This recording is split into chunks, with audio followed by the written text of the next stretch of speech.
आयुर्वेद का नाम सुनते ही पहला ख्याल मन में आता है कि अरे यार ये तो बहुत ही सुरक्षित पैथी है, इसमें कोई दवाओं का साइड इफ़ेक्ट नहीं होता है, कोई नुकसान नहीं होगा। जैसे मन करे वैसे दवा खाइए, डॉक्टर से पूछना है तो पूछिए, नहीं तो ऐसे मेडिकल स्टोर से लेके खाइए। कोई भी चूरन चटनी के दुकान से दवाई लेके आया, कूट पीस के छान के बना लिया और खा लिया।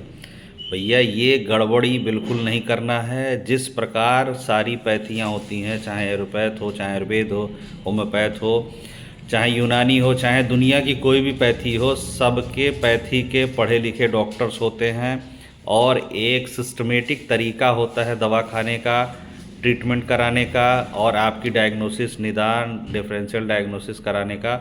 और औषधि या मेडिसिन सेवन करने से पहले चिकित्सक से राय करना बहुत ही ज़रूरी होता है। और ये भ्रांति तो बिल्कुल निकाल दें कि कोई भी मेडिसिन साइड इफ़ेक्ट नहीं करती है। अगर किसी चीज़ का साइड इफ़ेक्ट नहीं है तो इट मीन्स उसका इफ़ेक्ट नहीं है, और अगर इफ़ेक्ट नहीं है तो फिर उसको खाने से मतलब क्या है? खा के आप करेंगे क्या? जब प्रभाव होगा तभी तो दुष्प्रभाव होगा।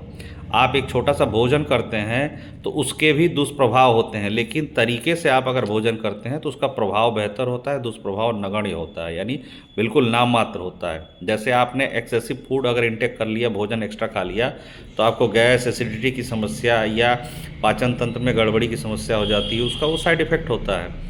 अब आप कहेंगे कि आयुर्वेद में भी अगर साइड इफ़ेक्ट है और मॉडर्न साइंस यानी एलोपैथ में भी साइड इफ़ेक्ट है और होम्योपैथी में भी साइड इफ़ेक्ट है, तो फिर हम आयुर्वेद की चिकित्सा क्यों कराएं? हाँ, ये क्वेश्चन सही है, लेकिन उसमें समस्या एक ये है कि मॉडर्न साइंस की दवाइयों में साइड इफ़ेक्ट के साथ साथ एडवर्स रिएक्शन है, यानी तत्काल प्रभाव से आपको तुरंत खतरनाक रिएक्शन होता है, जैसा कि आयुर्वेद में इस तरह की औषधियों में नहीं होता है। कुछ डिवीज़न ऐसा है, रस रसायन की औषधियाँ हैं जिसका साइड इफ़ेक्ट तगड़ा होता है, जिसका दुष्परिणाम तुरंत मिलता है, लेकिन उसके लिए विशेषज्ञ रस रसायन का अगर जानकार, औषधि के जानकार व्यक्ति हैं, डॉक्टर हैं, तो उनसे राय करके आप खाएंगे तो उसका भी दुष्प्रभाव नहीं होता है। क्योंकि आयुर्वेद में केमिकल वाली चीज़ें नहीं होती हैं, तो तुरंत एडवर्स रिएक्शन करने का सवाल ही नहीं पैदा होता है।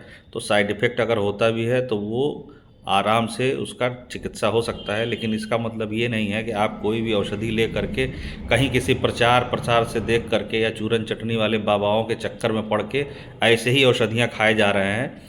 इसका दुष्परिणाम आपको 6 महीने, साल भर, 2 साल, 4 साल बाद देखने को मिल सकता है।